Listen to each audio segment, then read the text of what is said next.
viongozi. Kampen mar pidho yiende dhi mbele nyaka skunde ma pachoka mar jiwo jopuonjre mondo mi onywak e chenro mar pidho yiende kod ber aluora. Jokedo ne ratiro mag aluora nyobago chenro mar pidho yien e skund primary ma St. Joseph Kisoko Boys mayudore Nambale kaunti ma Busia.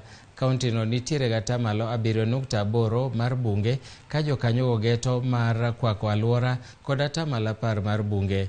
Apisa mar bunge kaunti ma Busia Vitalis Osodo okwayo jopiny mondo riwre e pidho yien kaka yo mar abugo kuonde ma pi wuokie, geng'o oula makelo midhiero kinde ka kinde kin mamoko. Chenro no mano sir kod riwruok mar Bottom Line Unique Association jiwo oganda matindo kod madongo mondo tudre e reso aluora kod kor lwasi. To ensure that they're called bottom line, to ensure that we mitigate the effects of climate change by planting trees in this school. Sasa mimi nitawaomba ya kwamba wacha tusingatie mambo ya kupanda miti, because through this tree planting tunaweza pata fruits, tutapata mamboga, tutapata kila kitu.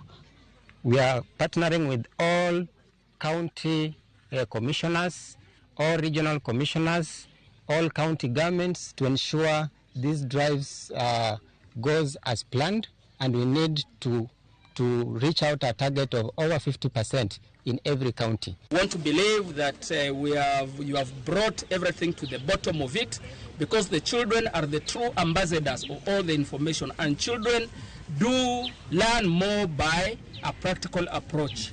You have shown them how to plant trees. So if it's a matter of climate change and everything else that pertains to making the nation green, I think these children will take the information home.